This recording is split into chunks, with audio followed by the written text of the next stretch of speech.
যে কোনো মানুষ যে কোনো তথ্যের ৭৭% ভুলে যায়, আর বাকিটা ভুলে ৭২ ঘন্টা পর। এই যে বাচ্চাদেরকে আমরা প্রতিদিন পড়াচ্ছি সরে উজু করি, নামাজ পড়ি, খোদার বিধান কায়েম করি, ঠিকমতো ফলো আপের অভাবে সম্ভাবনাময় ক্রেতার অপমৃত্যু হয়, আর আমরা কপালের দোষ দেই। বুঝলো না রে, বুঝলো না, পাগল এত সুন্দর একটা কোম্পানি, সে বুঝলো না। চারটি, প্রথম হচ্ছে গেস্ট ফলো আপ, দ্বিতীয় হচ্ছে কাস্টমার ফলো আপ। তাহলে ডিস্ট্রিবিউটর ফলো আপ, যারা ইতিমধ্যে জয়েন করেছে তাদেরকেও একটা ফলো আপ আছে। লিডার ফলো আপ, যদি আপনি ফলো আপ দিতে ত্রুটি করেন, ফলো আপ দিতে দেরি করেন, তাহলে এই গেস্টটা অন্য কারো হয়ে যাবে। তো আমরা একটু দেখি ফলো আপ। 24 ঘন্টার মধ্যে আপনাকে যোগাযোগ করতে হবে। যারা সেমিনারটা দেখেছে, কত ঘন্টার মধ্যে যোগাযোগ করবেন? 24 ঘন্টার মধ্যে। এই 24 ঘন্টা পর যে কোনো মানুষ যে কোনো তথ্যের ৭৭% ভুলে যায়, আর বাকিটা ভুলে ৭২ ঘন্টা পর। তাহলে আপনাকে কাজের রেজাল্ট বের করতে হবে কত মিনিটে? 24 ঘন্টার মধ্যে। আর আমাদের এই নেটওয়ার্ক মার্কেটিং ফলো আপের যে বিষয়গুলো থাকে, ফলো আপ বলতে আমরা কি বুঝি? ফলো আপ বলতে বুঝি যখন আপনি ফলো আপটা কি আসলে মূলত এটা জানা দরকার, তাই না? আপনারা নামাজ পড়েন না? নামাজ যখন পড়েন তো তখন ফলো আপটা হয় কার সাথে? আল্লাহর সাথে। আমি কি বুঝাইতে পারছি? কোরআন শরীফ যখন পড়েন তখন কথা হয় কার সাথে? এই যে আল্লাহর সাথে ফলো আপ প্রতিদিন চর্চা করছেন। তারপরে কি আপনি এই যে বিজ্ঞাপন দেখতেছেন প্রতিদিন টিভি চ্যানেলে, আপনাকে ফলো আপ দিচ্ছে না প্রতিদিন? 7 দিনের রং ফর্সা, আরে বাপরে বাপ, তাহলে তো ভালোই। প্রতিদিন ফলো আপ দিচ্ছে, প্রতিদিন আপনি ক্রিম লাগাচ্ছেন। ফলো আপ, এটাও একটা ফলো আপ, বিজ্ঞাপনগুলো একটা ফলো আপ। অ্যাপেক্সে কতদিন আগে স্যান্ডেল কিনছিলেন? ধরেন 4 বছর আগে, এখনো বছরে বছরে মেসেজ দেয় না বস? ধরেন অ্যাপেক্স থেকে একটা আপনি বেল কিনছেন কিংবা একজোড়া জুতো কিনছেন, অনেকদিন আগে কিনছেন, মেসেজ দেয় কি দেয় না? এটা ফলো আপ। আপনি 2-3 বার ফলো আপ দিয়ে তো আর দেন না, জয়েনই করবে না। কতই কয়েকটা মানুষ,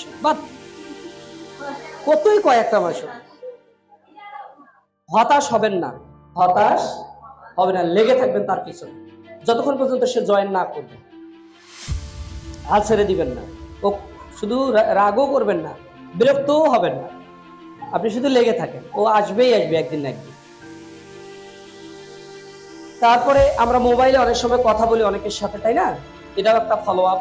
তারপরে আমাদের এই যে বাচ্চাদেরকে আমরা প্রতিদিন পড়াচ্ছি সরে উজু করি, নামাজ পড়ি, খোদার বিধান কায়েম করি, সর পড়াই না?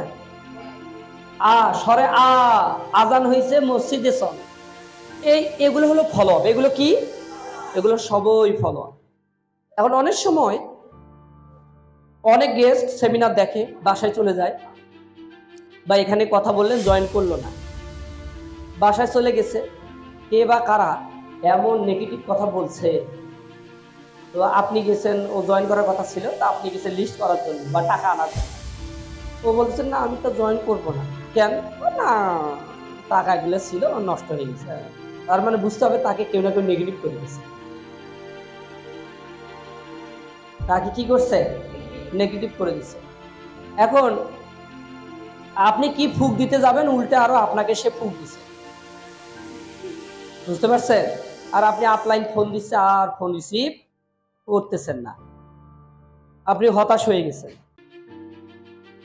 কিন্তু এই হতাশটা হবে না, অনেকে জয়েন করবে না ভাই, আপনাকে মেনে নিতে হবে, এখানে সবাই আসবে না, কিন্তু হালো ছাড়বেন না, ধরে রাখতেই হবে আপনাকে। আমি কি বুঝাইতে পারছি? এখানে একটা বানরের ছবি দেওয়া আছে, দেখতে পাচ্ছেন? আমি প্রায় এই গল্পটা বলি ফলো আপ ট্রেনিং, যে এক বানর খুব অসুস্থ।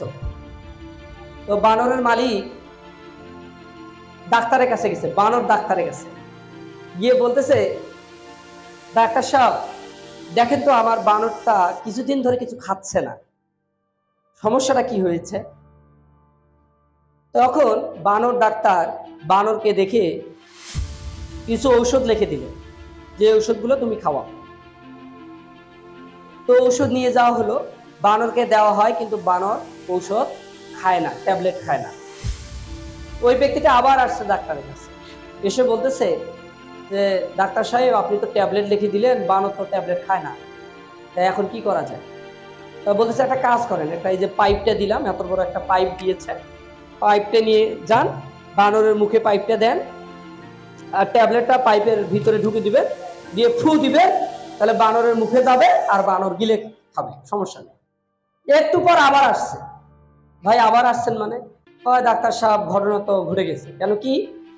আমি যখন পাইপটা বানরের মুখে দিছি, মানে ট্যাবলেটটাও ঢুকাইছি, তো আমি ফুটে দিব, কিন্তু ফুটে দেওয়ার আগে এখন বানরে ফু দিছে, ট্যাবলেট এখন আমার পেটের মধ্যে,